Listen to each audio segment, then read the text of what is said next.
coloquei inicialmente aqui, só para a gente ter uma ideia geral do que nós vamos tratar, eu vou primeiro apresentar alguns dados de retorno para vocês, tá? Como que a empresa pode aproveitar a tecnologia em rede para seu benefício. Como é que nós, e com que mercado, principalmente, que nós estamos lidando hoje.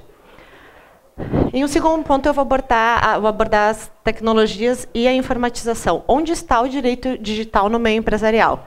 Eu vou mostrar para vocês, dentro da legislação e um pouco do nosso dia a dia, onde que o direito empresarial aparece. Aqui eu vou abordar, nesse segundo ponto, também alguns aspectos que vêm sido bastante comentados por aí, como utilização de WhatsApp, esses bloqueios e todas essas interferências que vêm acontecendo. Um terceiro ponto que eu vou trazer aqui, ele é normalmente muito bem recebido, porque existem muitas dúvidas em relação a ele. O BIOD é um termo em inglês que significa Bring Your Own Device, que é o uso de dispositivos pessoais no ambiente de trabalho. E eu vou trazer um pouquinho do que a justiça trabalhista nos traz, do que pode, o que não pode, como é que isso pode ser doutrinado dentro da empresa, quando os colaboradores fazem uso de dispositivos pessoais em ambiente de trabalho. E, por fim, na verdade, não é um último tema, é só uma constatação da importância do acompanhamento jurídico sobre essas questões de contratos e legislação.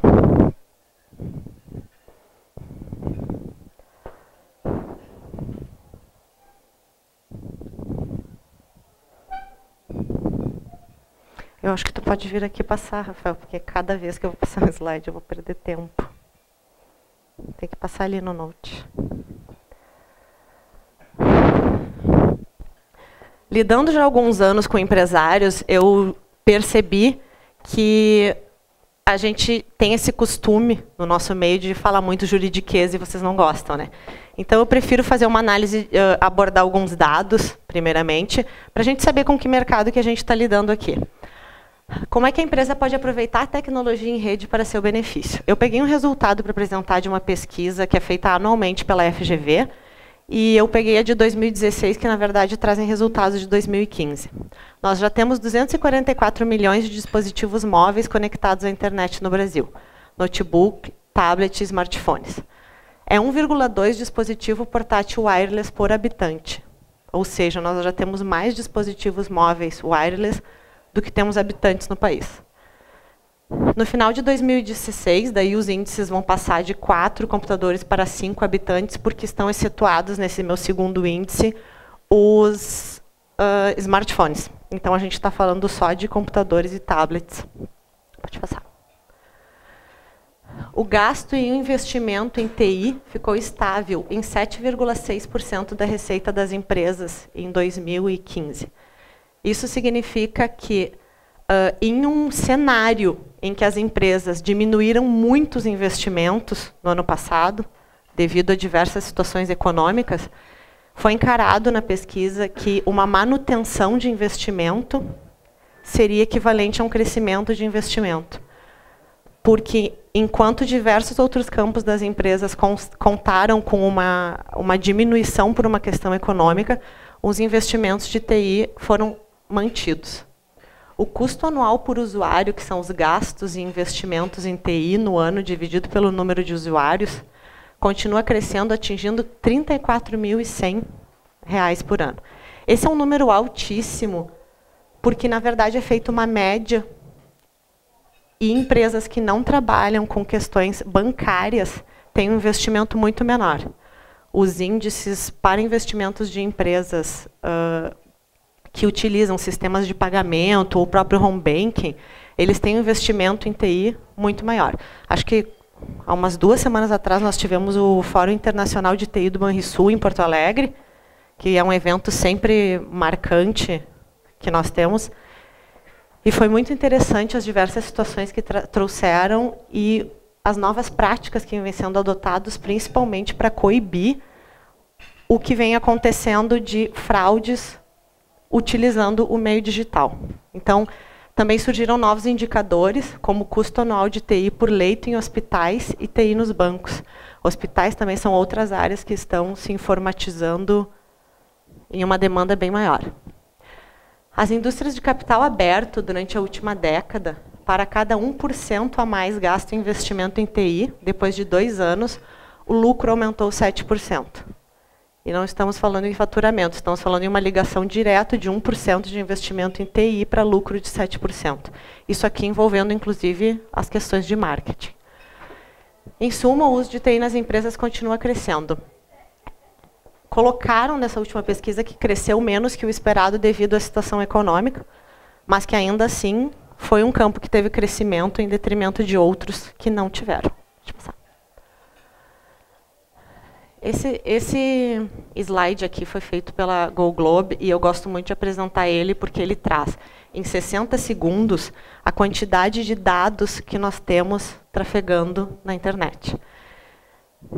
Então, é muita coisa.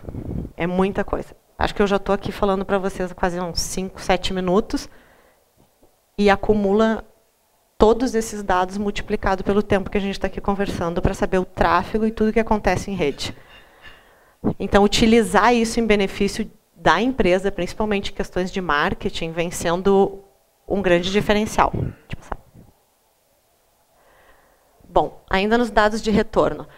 Nós temos um relatório global da Turn, também, que foi feito em 2013, esse relatório ainda não foi atualizado, que apontou um crescimento de 137% das empresas que investem em marketing digital. Esse Millward Brown, ele é um software, na verdade, porque quando a gente faz uma compra de um anúncio no Facebook da nossa empresa, a gente paga, na verdade, conforme ele vai recebendo cliques. Ó, eu comprei um anúncio de R$100 e eu vou receber o meu retorno de quantos cliques esse anúncio de R$100 gerou. É assim que funciona, basicamente, o retorno que a empresa tem de saber se aquilo efetivamente está dando um lucro ou não está dando um retorno, e se esse retorno está atrelado ao lucro.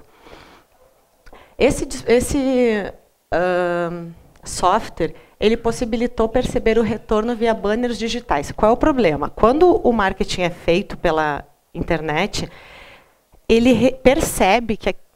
Alô? Quando o marketing é feito pela internet, ele percebe que está tendo um retorno pelo clique. Se o usuário não clica, o Facebook ou o Google ou o Instagram, agora que está fazendo também publicidade, ele não te dá o retorno de que aquilo foi visto. Então, esse software permitiu que os banners que fossem apenas visualizados, mas não clicados, e que também eram tidos como um retorno para a empresa, porque é uma questão de fixação de marca, ele permitiu, de certa forma, ver se estava sendo verificado, se estava passando na timeline, se as pessoas estavam lendo esses anúncios. Então, foi feito um estudo de caso com a aplicação desse software, no lançamento de um automóvel, e foi feito um comparativo que concluiu, porque o mesmo anúncio foi feito em televisão, foi feito em mídia impressa e foi feito na internet. Na televisão, o crescimento da lembrança da marca foi de 0,6% por libra. Na mídia impressa, 1,6%. E na internet, nós tivemos um retorno de 3,9%, sendo que na internet ainda é o desses tipos de mídia, era o de menor investimento para um maior retorno. Só que isso foi percebido com esse software, porque não necessariamente quem recebeu esse banner digital clicou para ter um retorno. Mas eles fizeram a pesquisa com o software que conseguia perceber, e isso é feito através de parada de segundos na barra de rolagem da tela, por diversas situações. Então, se percebia que era feito essa visualização e se revertia isso para saber se dava um retorno para a empresa ou não. Então, o baixo custo da mídia que acabou promovendo esse grande retorno, perto do que se investia. Pode passar. Bom, a gente entra agora no nosso segundo ponto, depois de apresentar esses dados para vocês, que eu apresentei no intuito de mostrar com o que a gente está lidando aqui, com esse tráfego absurdo de dados na internet. Onde que a gente aplica o direito digital? O primeiro ponto seria a segurança da informação. Tá? Eu vou abordar brevemente o caso do WhatsApp e da investigação criminal. O que aconteceu ali no caso do WhatsApp? O Marco Civil nos traz algumas delimitações de quais são as responsabilidades dos provedores. O WhatsApp, ano passado, quando aconteceu o primeiro bloqueio dele, que nós ficamos sem o WhatsApp, acaba que todo mundo é prejudicado, e surgiu aquela história de quem não fez não teria que pagar pelo problema, enfim. Em 2015 foi feita uma investigação criminal, foi a primeira vez do bloqueio do WhatsApp, pediram para que o WhatsApp cumprisse uma quebra de sigilo de conteúdo, trocas de conversa entre os usuários, e o WhatsApp não cumpriu por políticas internas, porque ele tinha políticas, que são aquelas nossas políticas de adesão, que garantiam aos usuários segurança. Mas eles tinham viabilidade técnica para isso. Eles poderiam ter liberado o conteúdo pela determinação judicial. As empresas são obrigadas a fornecer dados à justiça quando assim for determinado? Claro que sim, como em qualquer situação. Eu acredito que, às vezes, a gente traga uma nova legislação quando ela nem sempre é tão necessária. Obviamente que se precisa cumprir uma determinação judicial, e o Marco Civil veio, inclusive, dizendo, na legislação, que precisa cumprir a determinação judicial. Mas isso não é nenhuma novidade, o Marco Civil não precisava nos dizer isso. Só que o que aconteceu? Quando o WhatsApp conseguia fazer, ele não forneceu por políticas ano passado e foi bloqueado. Esse ano que aconteceu o segundo bloqueio, já era 2016, que foi fevereiro, né? Ele já tinha instaurado, como garantia para os seus usuários, a criptografia end-to-end, que eles chamam. Quando vocês começam uma conversa nova, agora aparece aquela caixinha de diálogo, não sei se vocês já perceberam, que diz ali que a conversa agora é protegida pela criptografia end-to-end. A criptografia end-to-end, eu não sou da área da TI, especificamente técnica, mas eu vou explicar para vocês basicamente que ela gera 2 chaves para cada lado para os usuários, pública e privada, e essas chaves se conectam e dão a segurança para os usuários de a empresa não ter acesso a essa conversa. Então, o que o WhatsApp diz agora? Ele diz que dessa vez ele não cumpriu porque ele não tem capacidade técnica para cumprir. Porque ele está tecnicamente vetado de cumprir. Se ele está de fato, que é o que ele promete para os usuários, ou se ele está justificando que ele está, mas no fundo ele tomou outro tipo de precaução, não sei, para acessar esses conteúdos a gente nunca vai saber. Mas, ao que tudo indica, a criptografia end-to-end não permite que o provedor tenha acesso à troca de conteúdos. Tá? Então, na segunda vez do bloqueio, o WhatsApp já não cumpriu isso por incapacidade técnica. A incapacidade técnica vem sendo uma questão muito trazida processualmente, porque todo mundo do meio jurídico, na verdade, juiz, às vezes advogado, às vezes desembargador, quem não tem a especialidade técnica, apesar de nós termos peritos dentro dos processos, é difícil entender que determinadas questões técnicas não são viáveis de serem cumpridas. Mas eu quero o acesso ao conteúdo da troca de mensagens retroativo. Sim, mas eu mostrei para vocês agora a quantidade de troca de dados que a gente tem em 60 segundos. Vocês imaginem a capacidade que uma empresa de provedor tem que ter para armazenar conteúdo de absolutamente tudo de troca de conversas de usuários. Então, por mais que exista um investimento absurdo e que a empresa seja enorme, eu acho que eles conseguiriam até armazenar essas conversas, mas não acredito que seria por um longo período de tempo, e nem sei se isso seria interessante para a empresa.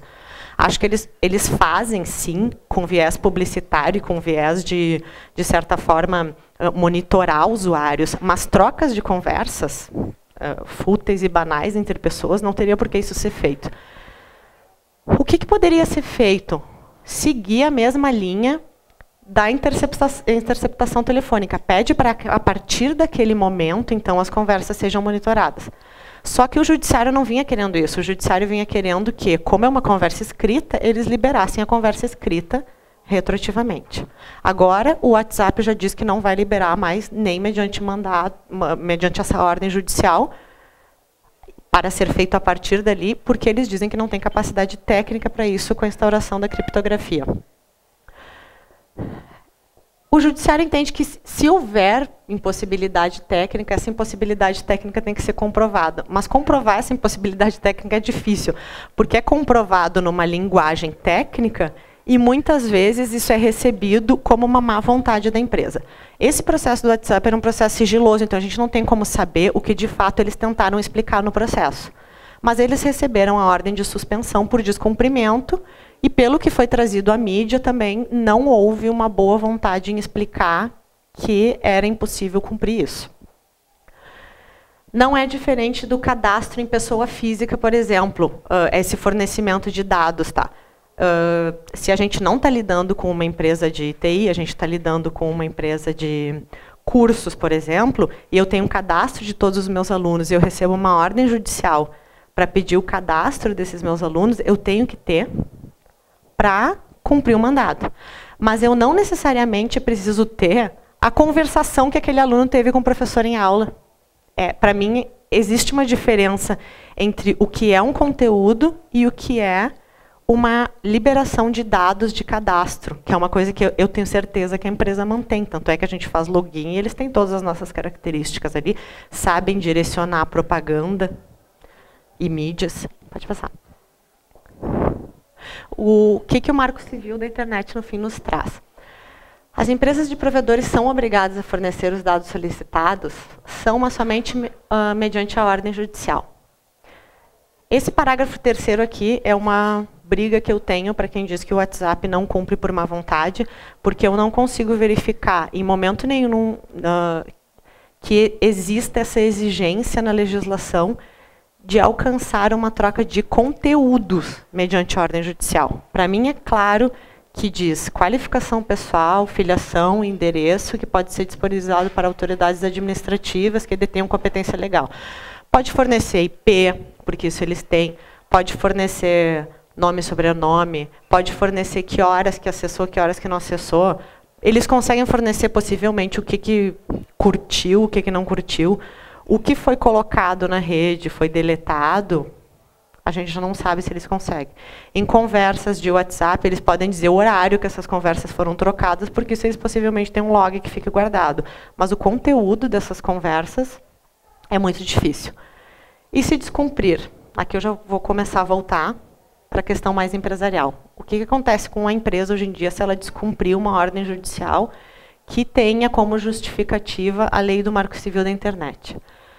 São as sanções administrativas, cíveis e criminal, e a previsão expressa de advertência, multa 10% sobre faturamento do grupo econômico no Brasil em seu último exercício, e a multa não é indenização, porque se isso tiver gerado prejuízo para alguém, vai acumular a multa e indenização, e a suspensão, que foi o que aconteceu com o WhatsApp, e a proibição, ou até a proibição da atividade empresarial em casos mais extremos. Né?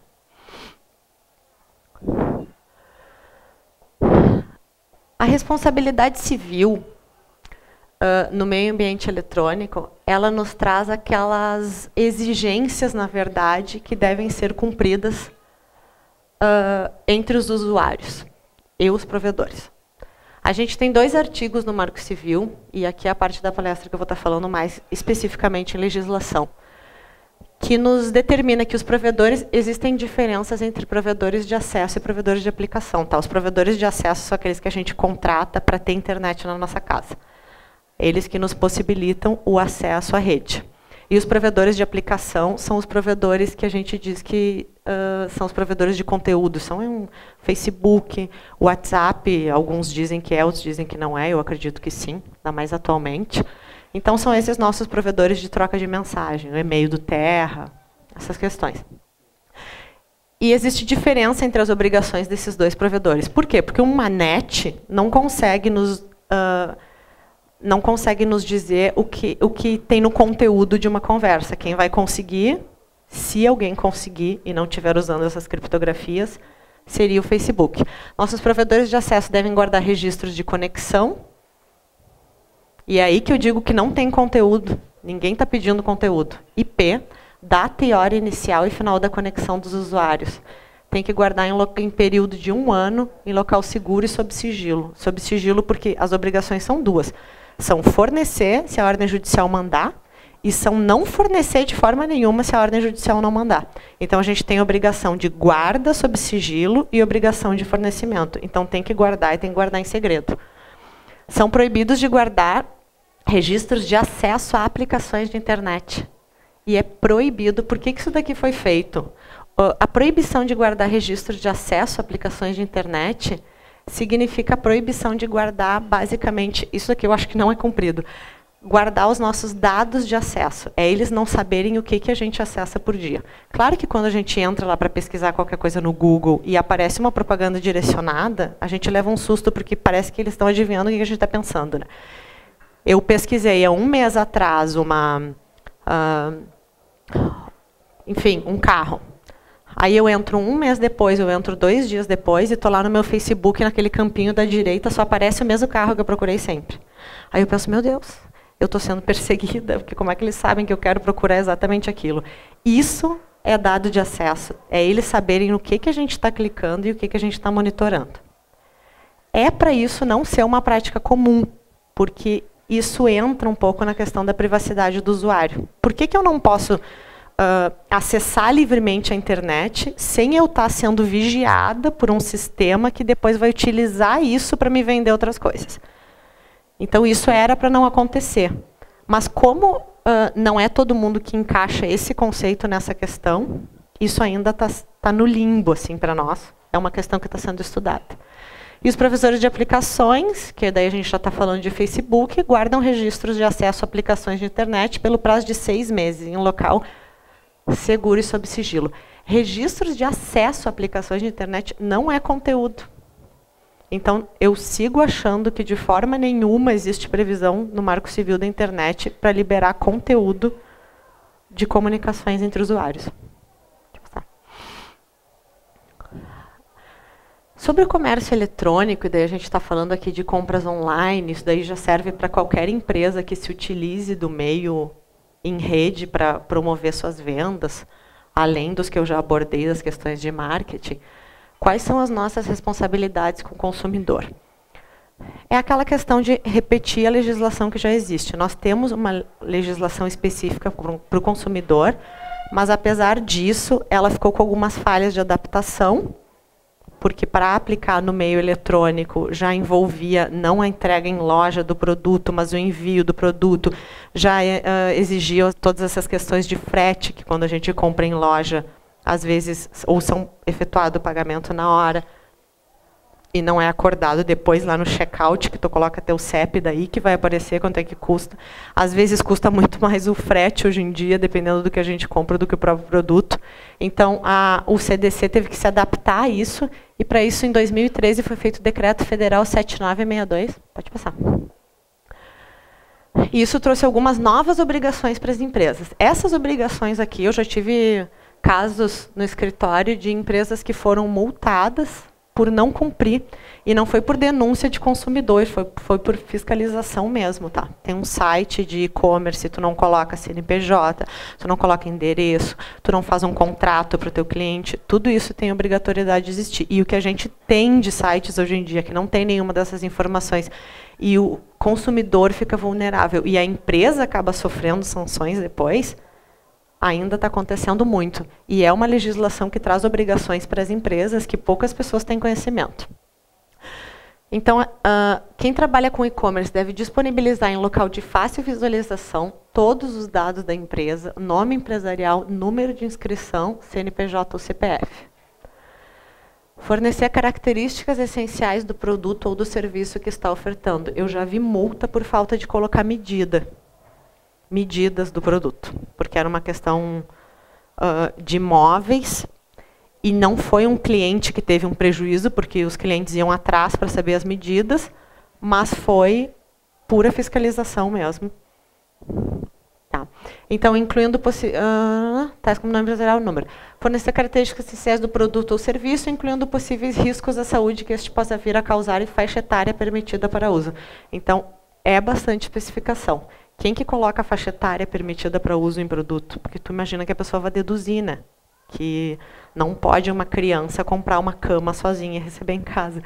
E isso, inclusive, tem casos que tu precisa estornar toda a venda, porque os pais comprovam que não foram eles que fizeram aquilo. Tem inúmeros casos de criança que faz compra em internet e o site não consegue perceber e não toma as devidas medidas para perceber que aquilo foi feito por quem não estava apto para fazer.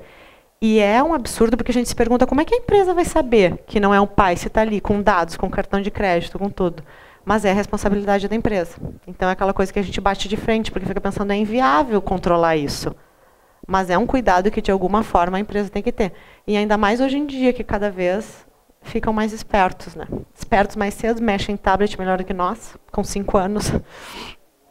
Discriminar. Isso acontece muito também, antes de eu passar para a próxima parte, essa parte das crianças, em deixar aqueles aplicativos de compras abertos no celular, que já tem cartão de crédito cadastrado, já tem o endereço para faturamento, e a criança está brincando, e está clicando, e está colocando. Só que a gente tem, claro, um tempo hábil para desistir da compra, mas se tu não verificou que aquilo aconteceu, quando vê, tu está recebendo um produto na tua casa que tu não sabe do que foi. E já passou os teus 7 dias de desistência, inclusive. E para isso foi feita essa questão dos prazos de desistência, foi aceito que o prazo de desistência começasse a contar, inclusive, do recebimento do produto. Então, pode desistir, eu acho que é 7 dias, né? Discriminar de forma clara o preço, custo do frete, cobrança do seguro, bem como condições integrais da oferta, constando modalidades de pagamento, disponibilidade, prazo de execução do serviço ou para entrega do produto. Pode passar. Esses dias eu comprei alguma coisa na internet que eu demorei 2 meses para receber e 2 meses depois a empresa me mandou um e-mail. Eu sinto muito, nós estamos sem estoque. Eu falei, quê? Justo comigo. Eu falei, mandei um e-mail para eles com um texto explicando que não existe falta de estoque, que no momento que eles têm que ter um controle interno, que no momento que eu clico que eu quero o produto, é ali que tem que aparecer que eles não têm mais estoque. Não é quando eles vão verificar. Então, isso é um problema dentro do sistema deles. E são sites enormes de venda que lidam com esses problemas. Então, olha a nossa falha de TI aí. A gente já está com um problema de controle de estoque dentro do site, que tem que estar, se a loja é física também, congruente com esse estoque da loja física, para a gente saber o que tem nos dois e o que no momento rápido de clicar, se aquele produto vai estar disponível ou não vai estar disponível. E isso é a assessoria de TI que acaba conseguindo fazer. E, às vezes, a própria assessoria de TI comete um equívoco, que é a questão de uma letrinha na hora da programação, e aí a empresa acaba tendo um prejuízo que não é só o prejuízo de devolver a mercadoria ou de estornar o valor. É um prejuízo para a imagem da empresa, porque hoje em dia a gente tem um reclame aqui, que a pessoa vai lá e coloca o que aconteceu na empresa, e milhões de pessoas ficam sabendo. Aí tu já coloca no reclame aqui, achei a empresa. Nossa, olha o problema que essa pessoa teve, ficou 2 meses esperando e ficou sem estoque. Então é um prejuízo para a imagem da empresa que é muito maior por causa dessa disseminação da informação do que acaba sendo simplesmente estornar esse valor. Obrigações também de fornecer e apresentar o contrato de compra ou de fornecimento de serviço no momento em que o cliente faz o pedido, tendo este contrato que ficar disponível para consulta a qualquer tempo, até inclusive depois da compra. O que a gente tem aqui? A gente tem aquele nosso clique. Eu aceito. Aquele que ninguém lê, que a gente passa reto e na hora de colocar ali, finalizar compra, aparece aquela caixinha, você não concordou com os nossos termos. Aí eu digo, se é só isso que falta, eu vou rápido concordar com esses termos. Clico ali, nem abri termo, não cliquei em nada, mas tudo bem, garanti que eu vou receber o meu produto. Mas isso é uma obrigação da empresa. Aí a gente fica pensando, coisa chata, se eu já tenho CDC para me defender como cliente, por que eu tenho que estar lendo as cláusulas todas repetidas de novo? É obrigação da empresa. Site que não tem, basicamente não pode vender. Ou está fazendo isso da forma errada. Responder qualquer solicitação do consumidor com uma resposta satisfatória dentro de até 5 dias. Isso é uma prática que pouquíssimas empresas fazem, que também gera multa. Possibilitar o consumidor cancelar a compra, aí que eu falo daqueles 7 dias a partir do recebimento do produto, a gente tem para desistir. Até porque o produto pode ser recebido de forma diferente do que eu comprei. Todo mundo brinca com esses sites chineses de compra, que a pessoa vê a foto linda e maravilhosa e o produto chega um horror, né? Então, ali é um dos exemplos que o nosso produto chega diferente. Direitos fundamentais, direito eletrônico, livre manifestação nas redes. Isso daqui é um problema que sempre nos trazem mais de forma preventiva do que de forma processual. Tá? O funcionário ou colaborador versus a empresa e o comportamento nas mídias sociais. Eu posso vigiar o que o funcionário está fazendo? Essa pergunta foi trazida para mim no escritório porque queriam saber como agir com um funcionário que usava as redes sociais para, de certa forma, brincar mas aquilo estava difamando a imagem da empresa. Ah, porque todo dia é a mesma coisa, lá vou eu fazer tudo repetido, até parece que alguém está lendo o que a gente faz aqui, porque não sei o quê. E isso, de certa forma, chegou aos ouvidos, porque, claro, sempre chega, da gerência e diretoria, e eles questionavam o que eu posso fazer. Que não seja ilegal, o que eu posso fazer? Porque depois a gente toma uma atitude e aquilo acaba revertendo contra a própria empresa, né? Porque a atitude foi tomada na forma errada. Então, eu dei uma olhada no que nós tínhamos de decisão e encontrei uma forma... Eu não gosto da palavra vigiar, mas é que, na verdade, foi o que me foi perguntado. Não é uma forma de vigiar, é uma forma de verificar se aquilo que foi trazido para a gerência e diretoria que está acontecendo, de fato está acontecendo, ou se é uma questão de burburinho. Então, visando proteger e preservar ativos, especialmente intangíveis, reputação e conhecimento da empresa, é possível verificar redes sociais de colaboradores se forem previamente avisados. Mas, pessoal, comportamento pessoal é diferente de comportamento profissional. O colaborador que sai do escritório todos os dias, no final do dia, vai beber, fazer festa, e no outro dia está tranquilo de novo para trabalhar e está fazendo tudo direitinho, e isso não está prejudicando, não é um problema da empresa. Então, se a empresa não gosta das atitudes por isso e aquilo, não é motivo que traga um problema de imagem e de conhecimento para a empresa. Então, a gente não pode coibir qualquer coisa, é lógico. Tem que ter bom senso.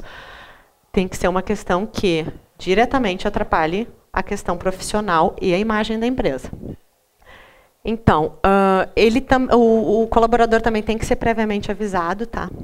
Chama, explica, olha, a gente recebeu alguns avisos do que está acontecendo e a gente queria te informar que isso chegou ao nosso conhecimento e que a gente vai cuidar para ver o que está acontecendo, enfim. Então, é uma forma de fazer isso e de dar para aquela pessoa ainda uma oportunidade de parar se aquilo de fato estava acontecendo. Então, informações que são publicadas por seus colaboradores que citem a empresa, o ambiente de trabalho e as condições inverídicas ou difamatórias podem justificar até demissão por justa causa, além de alguns casos de indenização. Contratos eletrônicos. Eu vou entrar depois um pouco mais nessa questão trabalhista quando eu falar do BioD.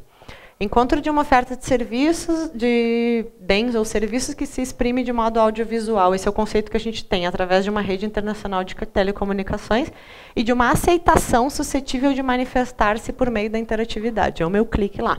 Estou dando OK no contrato eletrônico. Com quem que eu tenho contrato eletrônico? Quando eu contrato qualquer coisa pela internet. Pode ser desde provedores, que eu estou contratando a própria internet, pode ser em qualquer tipo de comércio eletrônico e de compras, pode ser a minha televisão a cabo, pode ser inclusive o crédito bancário, porque a gente pensa só em computador e não é. O nosso caixa eletrônico lá, quando eu... Crédito pré-aprovado, você quer? Ah, eu quero, cliquei. Pronto. Ali a gente já contratou um serviço e contratou um serviço pela forma eletrônica. Deixa eu passar. Contratos que envolvem tecnologia da informação. Porque na empresa, agora eu não falo mais do meu dia a dia, quando que eu vou estar lidando com contratos de TI? Por exemplo, para a elaboração de sites da empresa. E esse acompanhamento é muito importante, porque o contrato de TI ele sempre é trazido em linguagem de TI. Aí a empresa recebe e fala, nossa, que difícil, eles estão falando até que tipo de linguagem que eles vão fazer a programação, e eu não sei nem o que eles estão falando. Será que isso é seguro para mim? Será que não é? Será que é normal os prazos que vão demorar? Será que o preço é normal? TI é um serviço caro hoje em dia. Então, elaboração de sistemas de intranet também, software de gerenciamentos, tanto aqueles que a gente estava falando de... das empresas terem o seu... Me fugiu a palavra que eu falei agora. Estoque, desculpa. Das empresas terem seu estoque, o software de gerenciamento de estoque, por exemplo, é importantíssimo, tanto para quem vende online, para quem não vende online. E tudo isso é feito através de contratos com a TI.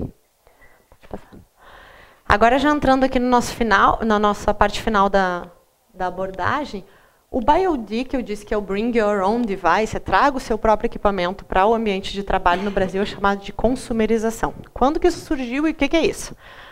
Os dispositivos pessoais no ambiente de trabalho, ele foi uma iniciativa de um grupo de funcionários de 2009 nos Estados Unidos buscando regulamentação. Eles buscaram isso porque eles eram funcionários da TI e eles achavam que era muito pior usar os dispositivos da empresa do que usar os dispositivos deles. Eu não sei se vocês todo mundo acaba conhecendo alguém que é da área de TI. E é aquele apego, igual qualquer pessoa tem com o seu celular ou com o seu próprio computador, mas eles têm com o notebook deles. Por quê? Porque exige realmente uma série de especificações técnicas dos aparelhos para cada tipo de trabalho que eles desempenham. Então, dependendo do que o colaborador vai fazer dentro da empresa de vocês, ele pode querer e precisar usar o equipamento dele. Isso não se aplica para qualquer caso, tá? Aplica para casos em que ele vai desempenhar uma função que realmente ele tem a necessidade de usar um dispositivo mais elaborado. Em 2012, então, foi reconhecida como política válida nas relações de trabalho na Equal Employment Opportunity Commission, uma agência federal americana. Ela presta assistência fiscalizatória para a relação trabalhista lá nos Estados Unidos. Então, ela aprovou, pode passar, ela aprovou essa questão e começou a ser regulamentado por lá. Quais são os benefícios para a empresa? A diminuição de custos com a aquisição de equipamentos, porque dependendo de como se trabalha, cada colaborador tem que ter um dispositivo. Um possível aumento na qualidade dos dispositivos usados, que foi o exemplo que eu trouxe para vocês, que as pessoas da TI, às vezes, precisam estar programando com um tipo de dispositivo hoje em dia que pode vir a custar 30 mil reais, um notebook desse tamanho. E a gente fornece o HP All-in-One lá, que custa 1.200 reais, e a pessoa não está conseguindo desempenhar aquilo. Então, ela chega para o chefe e fala, olha, chefe, está bem complicado para mim, porque eu podia estar fazendo o quíntuplo do que eu estou fazendo, e eu estou empenhado com essa máquina aqui que não dá conta do trabalho que eu tenho para fazer. Então, será que a gente tem como chegar num consenso de eu trabalhar com a minha máquina e a gente pode fazer alguma coisa? Isso, hoje em dia, é bem comum. Os benefícios para o empregado são produzir um equipamento de melhor qualidade, ter acesso a arquivos pessoais para uma questão de organização diária. Hoje em dia a gente tem um monte de arquivos, de programas que fazem isso. O Trello, acho que é um dos mais utilizados, que a gente dá baixa na agendinha em tudo que a gente fez e não fez. Uma conexão emocional mesmo, porque a gente se sente mais à vontade lidando num dispositivo que é nosso. Até sabe mexer melhor, porque tem sistemas operacionais diferentes hoje em dia. Tem gente que lida melhor com Windows, tem gente que lida melhor com iOS. E a preferência por diferentes softwares e hardwares. Como disciplinar isso? Como é que a gente pode fazer para isso dar certo dentro da empresa e não virar bagunça? Então, tem que ter isso tudo feito, claro, por contrato. Tem que ter uma delimitação de quem é o proprietário, se é o funcionário ou o terceiro do equipamento, porque isso já pode ser um problema. O funcionário pode dizer, não, eu vou trazer o meu dispositivo, e aquele dispositivo de fato não é dele, ele pegou emprestado do não sei o quê, e quando vê, tu está lá na tua empresa com um Windows que não está licenciado e tu já está em erro. Então, isso é um problema grande. Todos lembrando que sempre a utilização de todos os softwares dentro da empresa tem que estar licenciados, tá? Requisitos de segurança que todos, na verdade, deveriam, inclusive os nossos, mas acaba não sendo uma prática muito comum. Os requisitos de segurança que deverão ser cumpridos, olha, tu quer trazer o teu dispositivo para trabalhar no ambiente de trabalho, tu pode trazer, só que tu vai mexer no meu estoque com isso. Eu quero que tu tenha isso de forma segura. Ou tu vai mexer no meu banco de dados de clientes, eu estou lidando lá com uma compra online numa Magazine Luiza, e se o teu dispositivo não estiver muito bem protegido, ele pode ser o teu dispositivo hackeado e o meu sistema danificado. E a gente pode ter prejuízos absurdos com isso. Então, o dispositivo pode ser usado, mas tem que tomar cuidado com a segurança. E as obrigações de cada parte, que é a manutenção. Quem é que vai fazer a manutenção desse dispositivo? Se ele é meu, mas se eu uso para trabalhar. Algumas empresas garantem a manutenção, porque acabam economizando com o custo de aquisição do equipamento. A responsabilidade, os limites de utilização, questão de tempo. No teu intervalo de 15 minutos, tu pode acessar no teu computador o que não for de trabalho, mas é nesse limite. O resto está para trabalhar.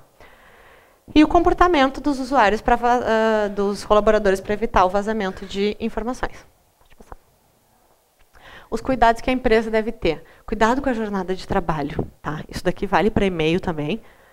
Isso é um problema enorme. Tem que tomar muito cuidado com estar depois das 6 horas, porque a gente pensa, ele não precisa responder hoje, o meu colaborador, mas eu estou trabalhando de noite. E tem muitos processos trabalhistas que depois junta como prova e diz, não, mas ele não disse que eu não precisava fazer isso hoje de noite. Ele está me mandando e-mail às 9 horas da noite, às 10 da noite, à 1 da manhã, às 3 horas da manhã. E isso pode vir a caracterizar hora extra, sobreaviso. Então tem que tomar muito cuidado, tá? Com essa questão de ter acesso ilimitado hoje em dia aos nossos colaboradores. Porque a gente tem como se comunicar, tem e-mail, tem WhatsApp, tem uma série de e-mails.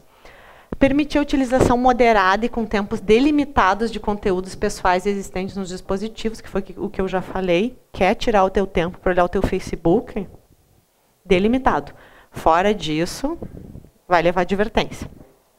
Providências de segurança em caso de perda, roubo, furto e deterioração de dispositivo. Isso daqui é quando eu deixei ter no dispositivo do colaborador o meu sistema e esse dispositivo é roubado e o meu sistema pode ser prejudicado. Tá?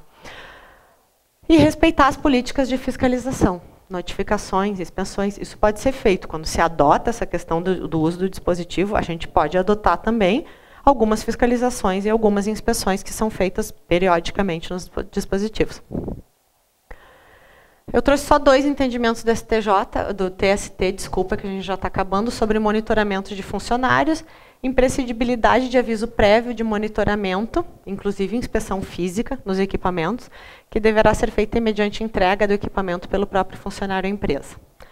Tem que ser com notificação, tá? Dia e horário determinado. E tem também as diferenças de abordagem de e-mail pessoal, utilizado no ambiente de trabalho, e e-mail profissional. Ou simplesmente aquele e-mail, nome da pessoa, @ nome da empresa. Isso daí já é e-mail profissional, tá? Se a pessoa é notificada, ou se a pessoa é informada no momento da adesão da empresa que ela não pode usar aquele e-mail para questões pessoais, ela não pode usar aquele e-mail para questões pessoais. E esse e-mail pode ser fiscalizado. O que não pode fazer é fiscalizar o e-mail pessoal se essa pessoa estiver usando o e-mail pessoal. Eu não dou e-mail, por exemplo, para os meus colaboradores, e eles usam o Gmail deles. Bom, isso é uma opção da empresa, mas daí acaba a nossa possibilidade de fiscalização. O e-mail pessoal, então, ao contrário do correio eletrônico corporativo, o e-mail pessoal do empregado tem a proteção constitucional e inviolabilidade da correspondência. Não pode, em e-mail pessoal, nem se tiver tido troca de questões de trabalho. Pode passar, Rafa. Então, o que pode fazer é avisar o colaborador que não pode tratar de questões de trabalho, devem ser tratadas em e-mail de trabalho. No corporativo, tem por finalidade o tráfego de mensagens de cunho estritamente profissional, com natureza jurídica equivalente a uma ferramenta de trabalho, visando exclusivamente o interesse da empresa. Então, não pode, não deve ser usado para outros fins. Tem o empregador o direito de monitorar, sim, e rastrear a atividade do empregado no ambiente de trabalho, de forma a checar as mensagens, tanto do ponto de vista formal, quanto sob o ângulo material ou de conteúdo. Porque se for mal utilizado o correio eletrônico da empresa, poderá colocar em risco a imagem da empresa, e não somente a imagem da empresa, né? A gente tem uma série de outras questões aí que poderiam acontecer. Na pesquisa TNS Consultoria, que foi encomendada pela Dell e Intel, nós tivemos que no Brasil foram consultados 1.024 profissionais, 50% afirmaram que já escolhem equipamentos tecnológicos que utilizam no trabalho. Então, mesmo que não sejam deles, eles dizem qual capacidade técnica que precisa ter no equipamento. Percentual de 50% cresce em setores de engenharia e varejo. E 43% dos profissionais demonstram preocupação sobre os riscos em relação à segurança dos dados e à propriedade intelectual que essa flexibilização do uso de dispositivos pode gerar. Sobe para 61% entre entrevistados que atuam no setor financeiro. Mas já é uma prática muito comum. Agora, por fim, depois que eu já fiz essa abordagem que parece uma misturança de um monte de coisa, mas que, na verdade, eu trago justamente para atender uma forma geral para quem tem empresa que lida com o estoque, para quem tem empresa que quer usar o marketing digital, para quem tem empresa que está com problema com rede social de colaboradores e afins, é que o acompanhamento prévio é necessário em todas as relações apresentadas, sim, para regular contratações com fornecedores de TI, inclusive, para elaborar cláusulas seguras e de acordo com a legislação do direito digital e a legislação como um todo, e adequar o crescimento pretendido com a TI de forma segura para a empresa, que aí nós já entramos nos métodos de compliance. E é isso, pessoal. Espero que tenham aproveitado. Eu fico disponível para as perguntas e disponibilizo o meu e-mail ali. Caso vocês tenham alguma dúvida maior, fiquem à vontade. Muito obrigada.